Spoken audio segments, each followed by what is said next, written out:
damos las gracias a Paola por su exposición. Es muy importante dar a conocer este tipo de historias que muestran cómo la tecnología puede ser una herramienta de cambio. Sin duda que las mujeres hemos sido excluidas de muchos espacios en la historia, pero no hemos sido las únicas. Hackear lo binario es el lema y aquello no es casualidad. Las diversidades sexuales han sufrido una invisibilización, injusticias y discriminación que por muchos años hizo que fuera un peligro ser lesbiana, trans o no binaria. Sin embargo, el espacio digital también ha sabido exteriorizar y visibilizar estas vivencias y concientizar más acerca de la diversidad de personas que existen en nuestra sociedad.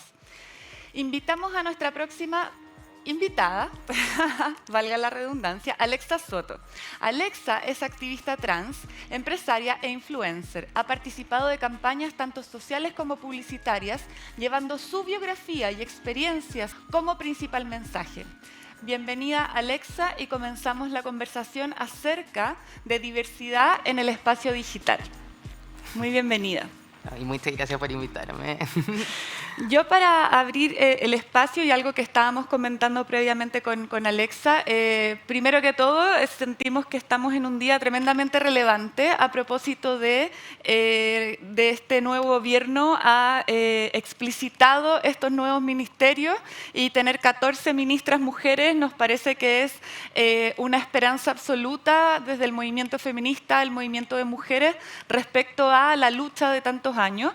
Por otra parte, también queremos muy felicitar y súper felicitar a Antonia Orellana, nuestra nueva ministra de la Mujer, y entregarle todo nuestro apoyo en estos próximos 4 años.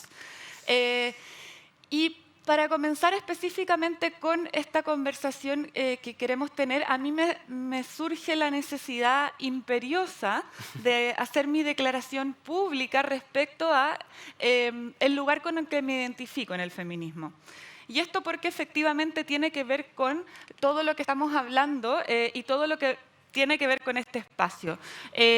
Yo me defino como feminista interseccional, que tiene que ver con que más allá de entender el feminismo como un movimiento que busque eliminar todas las formas de opresión, entiende también que dentro del mismo movimiento existen diferentes formas de opresión respecto a las diferentes realidades de las mujeres que habitan. No es lo mismo ser una mujer blanca privilegiada que ser una mujer pobre. No es lo mismo ser una mujer lesbiana con una expresión de género masculina a ser una mujer lesbiana con expresión de género femenina. No es lo mismo ser una mujer trans a no ser una mujer trans. No es lo mismo ser una mujer mapuche a no ser una mujer mapuche. Todas esas diferencias me parecen súper relevantes de ponerlas sobre la mesa. Y desde esa definición de feminismo, me gustaría hacerte una pregunta que generalmente hago cuando abro espacios de conocimiento, diplomado o alguna clase, que tiene que ver con qué es una mujer. ¿Desde dónde tú, como activista trans, mujer trans, podrías definir qué es una mujer, tomando en cuenta todas estas deconstrucciones en relación a que una mujer no tiene que ver con tener vagina, no tiene que ver con tener útero, ni con ser madre, ni con... Me encantaría saber qué te pasa con eso y qué piensas de eso. Bueno, creo que tienes mucha razón hablar sobre que todas las mujeres somos distintas, que todas estamos en lugares distintos, tenemos distintos desafíos en el día a día, nos desenvolvemos en distintos espacios. Y por lo menos en lo personal, para mí el ser una mujer siempre es resistencia y al mismo tiempo es un desafío, ya que las mujeres trans estamos todo el rato como teniendo que explicar que lo somos o teniendo también como que enfrentar la duda sobre nuestro género. Y esto se da en espacios y en situaciones cotidianas, como por ejemplo ir al doctor y que no respeten tu nombre social y te traten como hombre, o como que alguien escuche tu voz que es un poco más gruesa y te traten como hombre, siendo que tienes una expresión femenina, o en distintas situaciones que todo el rato te están diciendo de que eres un chico porque tienes algún rasgo que no es completamente femenino. Y creo que el ser una mujer, para mí por lo menos, es el sentirme como una mujer, más que verme como una mujer o como que comportarme como una mujer o como lo que el patriarcado diga qué es el comportamiento correcto de una mujer. Por ejemplo, me pasa mucho que cuando hablan de mi transición y me preguntan cosas, siempre llegan al tema de ¿te gustaría tener hijos? Y sí, honestamente me gustaría tener hijos, pero no porque eso me haga sentir una mujer. Y creo que finalmente eso es una pregunta que se hace por, retrocediendo un poco a lo que hablabas un poco en tu presentación sobre los estereotipos, que se hacía algo como al final una sola historia y una forma solamente de ver las cosas. Y creo que eso pasa también. Creen que como mujer trans, no poder tener un hijo o el no cumplir un rol materno te hace sentir menos mujer que una mujer que puede hacerlo. Entonces, es difícil, pero de todas maneras siempre para mí el ser una mujer es un desafío en el día a día porque tengo que estar eh, probando un poco que lo soy, pero es un desafío que estoy totalmente dispuesta a enfrentar. Es interesante eso como de probando un poco que lo soy, como porque al final independiente de, claro, es como probar un poco que quepo en esta cajita única, hegemónica, heteronormada más encima. Exacto. Sí, sí, todo lo que significa estos mandatos sociales que el patriarcado, sumado a la mejor dupla de la historia, que es el patriarcado más capitalismo, que se casaron y armaron todo este sistema donde las que más Exacto. desfavorecidas nos vimos fuimos nosotras, ¿cierto? Exacto, y también es como hablar un poco de cómo nos tenemos que ver. Pasa mucho de que hay personas trans que no tienen una expresión de género femenina, que no quieren intervenir su cuerpo con cirugías, que no quieren intervenir su cuerpo con hormonas y siguen siendo igual de mujeres que todas las mujeres.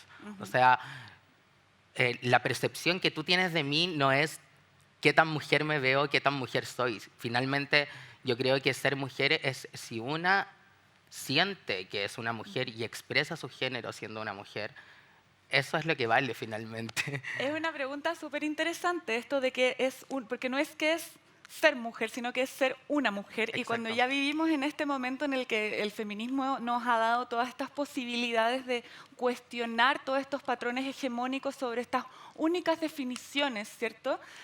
Uno empieza a pensar, se le empiezan a caer todas las categorías y es como, ok, si es que no cuento con todo esto que históricamente he contado para poder definir lo que significa una mujer, si ya no es madre, si ya no tiene que ver con el cuerpo, con el aparato reproductor femenino y bla, bla, bla, ¿cómo lo defino?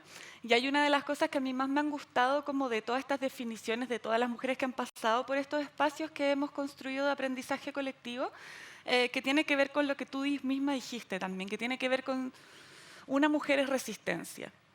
Y hay personas que lo toman desde un lugar positivo, o sea, muchas de las feministas lo sabemos, hay otras que no están todavía en este despertar feminista y dicen como, ay, pero si no siempre tenemos que estar resistiendo, pero sí, tenemos que siempre estar resistiendo. Salir en la noche a comprar algo a la esquina y sentir ese miedo permanente de que no es que te asalten, es el miedo de si vaya a volver viva o si te van a violar o no. Exacto. Esa resistencia, esa experiencia, ese habitar la sociedad siendo mujer es completamente distinto. Y efectivamente tiene que ver con una resistencia permanente. Y que imagino también sumada a otras luchas, otras categorías, como tiene que ver el habitar como mujer trans también, se suma otros miedos más todavía. Es más allá que solo el miedo de ser mujer. Obvio que sí. De hecho, hablando un poco de eso, del salir a la esquina a comprar de noche, que era una situación que antes de mi transición no estaba en mi mente. Cuando era, no sé, un adolescente y era un niño homosexual que no entendía que era una mujer trans porque no había información sobre esto, no se hablaba sobre esto y el ser trans era visto desde un lugar oscuro, desde un lugar nocturno, de un lugar inalcanzable un poco para mí. Claro, yo salía a comprar a cualquier hora a la calle, pero después de esto hay un miedo dentro de mí, un miedo de que no quiero tomar un taxi de la calle sin una aplicación porque me da miedo no tener los datos de la persona que me está llevando, el que no quiero estar con falda y que a veces si tengo que salir a comprar en la calle me tengo que poner una ropa larga para sentirme segura porque creo que si muestro mi cuerpo me va a pasar algo. Entonces, sin duda es una resistencia todo el tiempo ser mujer, porque hay muchas agresiones externas y cosas externas que nos están atacando y que inconscientemente las tenemos normalizadas de una forma y, y finalmente como estamos siempre tratando más de combatirlas nosotras con nuestras herramientas, ya que finalmente nadie hace nada al respecto y no hay ninguna otra opción. Encuentro muy interesante y también como revelador esto que dices como de que en la adolescencia te considerabas por no tener todos referentes, ¿cierto? Un niño homosexual y este miedo no lo sentías porque en el fondo no tenías que salir a la calle siendo mujer, a pesar de cómo en el fondo tu identidad de género lo fuese, ¿cierto? Pero en el momento en el que empiezas a habitar esta identidad tuya, empiezas a sentir este miedo. Eso es fuerte porque en el fondo evidencia empíricamente la realidad cotidiana que vivimos. Y ahí yo siempre tengo una anécdota que tuve que hacer una charla como en una empresa donde generalmente me invitan a exponer sobre equidad de género y cosas así. Y en el fondo la gerenta me pregunta, ¿pero por qué el pañuelo? ¿Pero por qué tienes que estar con un pañuelo? ¿Qué significa esto de las pañoletas?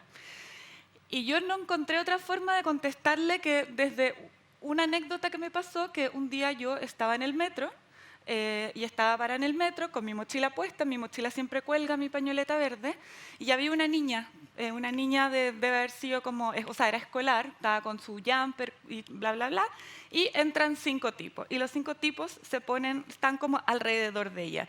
Y yo estaba al frente de ella y nos miramos, y hubo un momento en el que ella me miró y yo vi su cara y sentí angustia en su cara, porque estaba con falda, porque era niña, porque habían 5 tipos a su alrededor y porque estaba sola en el transporte público, que sabemos que no es un lugar seguro para las mujeres. Y lo que yo hice en ese momento fue darme vuelta a la mochila, tirar mi pañuelo verde para adelante y mirarla. Y ella lo miró y yo vi su cara de alivio. Entonces lo que yo le decía a esta mujer que me preguntó por qué la pañoleta es un lugar seguro. La pañoleta nos muestra que no estamos solas. Cuando yo veo a una mujer con una pañoleta o con un símbolo que representa este movimiento, me entrega una sensación de seguridad de que cualquier cosa que me pase ahí, yo le voy a gritar y ella va a venir. Y esas formas son formas de resistencia. Obvio que sí. Y llevado un poco como a la realidad que yo vivo día a día, me pasa lo mismo como con el ser trans y el no querer exponer que eres trans. Creo que eso es algo...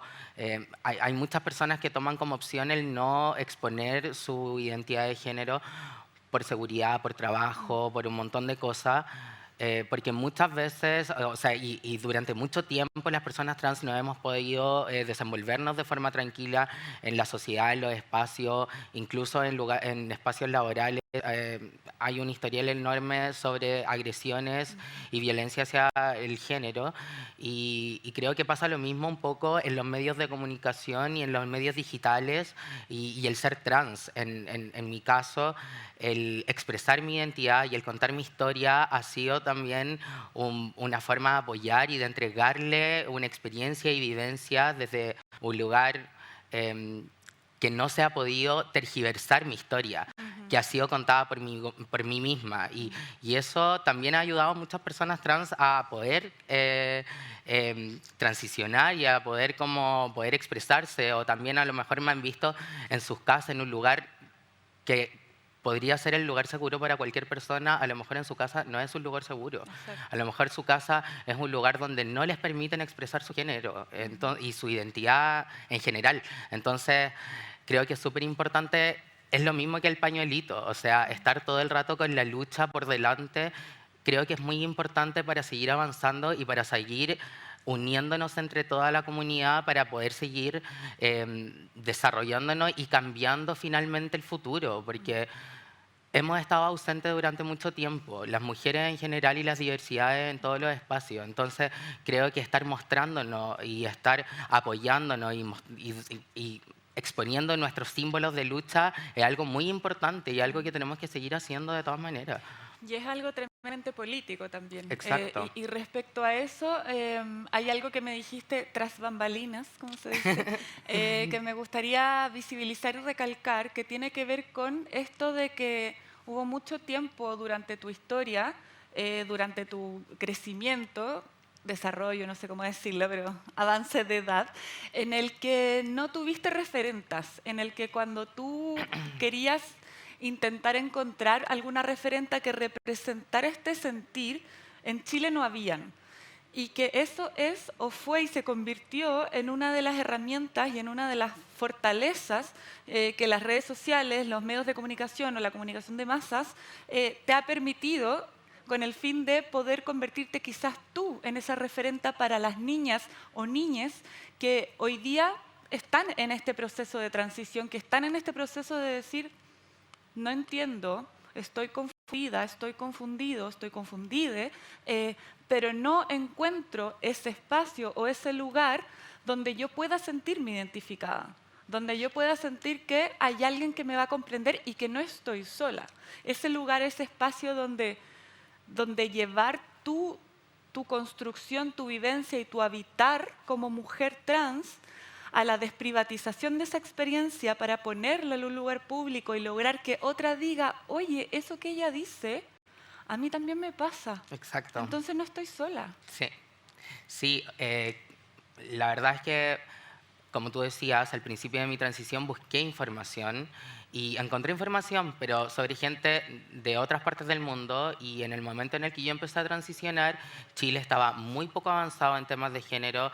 Incluso hasta ahora no tenemos, no sé, educación integral en sexualidad, que es algo súper importante. No existe en este momento en nuestro país. Y yo transicioné en el 2014, 2015, empecé mi transición, y en ese momento no había ninguna referencia. Imagínate que cuando yo salí del closet trans por redes sociales, justo ese día salió la portada de Vanity Fair de Caitlyn Jenner, y era como, oh, y así, yo así, me está quitando el protagonismo. Pero en verdad era algo igual de alguna forma histórico, porque había decidido exponer esta vivencia en redes sociales porque no encontraba un referente que fuera cercano. Y en ese sentido creo que a lo largo del tiempo, desde ese tiempo hasta ahora, han aparecido muchas activistas también, influencers activistas de la comunidad LGBTIAQ+, que han hecho un súper buen trabajo, que han usado sus redes sociales y que hemos usado nuestras redes sociales de una forma súper honesta, y hemos mostrado nuestra experiencia y nuestras vivencias para poder entregarle información a otras personas, porque en eso se han convertido los medios digitales en este momento, en un lugar que podemos intercambiar información, que podemos conocer otras vivencias, que se pueden articular colectivos dentro de Internet, desde Internet. Entonces, creo que el trabajo que hemos hecho las personas de la comunidad en redes sociales ha sido inmenso y ha sido súper bueno, porque finalmente yo, por lo menos desde mi lugar, siempre he escrito desde la guata, lo digo siempre, más que desde el corazón. O sea, yo cuando siento algo lo escribo, tengo pena lo escribo, tengo rabia lo escribo, tengo emoción lo escribo, y siempre va desde mi experiencia, nadie lo edita, nadie interviene en este relato. Entonces, ha sido súper importante para tantas personas. Tú no sabes la cantidad de mamás que me escriben porque su niña de 5 años se siente una... Les digo niña ya, porque me dicen, no sé, tengo un hijo y en verdad se siente una mujer, y veo tu Instagram y veo que puede ser una mujer y que está todo bien y que la puedo acompañar, y lo ven de esa forma y ven la posibilidad porque ven a una expresándose y desenvolviéndose en el espacio. Entonces, creo que es súper importante seguir haciéndolo, seguir hablando de nuestras ideas y de nuestras vivencias para poder seguir avanzando, como te decía. Absolutamente. Y yo creo que, bueno, también tomando en cuenta como mi lugar como activista en la rebelión del cuerpo, que hemos hecho un trabajo también muy en relación a visibilizar esta o sea, de construir esta hegemonía a través de la publicidad, de los medios, de todo, y lo necesario que es mostrar la diversidad de los cuerpos, la diversidad de las identidades, de las orientaciones, Exacto. de las mujeres, de los hombres, para las nuevas masculinidades que vengan con un chip internalizado antipatriarcal. Y yo también creo ahí importante para cerrar que hay mucho que agradecer también a todas estas chiquillas que se levantaron en el Mayo Feminista del 2018, donde una contó una historia y dejó atrás la carga, la vergüenza que significa contar una historia de acoso o de abuso sexual.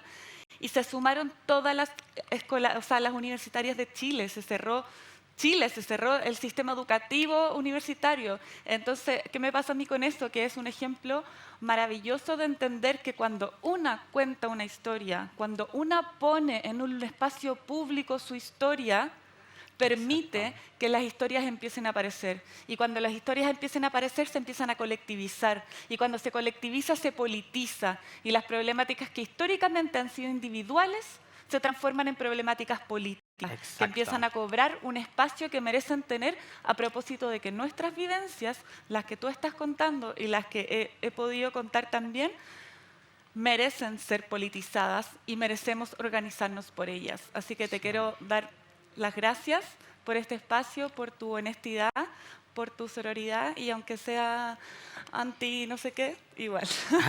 Bueno, yo también quiero darle gracias por haberme invitado. Creo que es súper importante que nos sigamos tomando los espacios, las mujeres y las diversidades, para seguir hablando sobre nuestros discursos, sobre nuestras realidades y darlo todo, porque finalmente si nosotras no contamos nuestra historia, nadie la va a contar como nosotras. Así que muchas gracias por la invitación. Linda. Corazón coreano.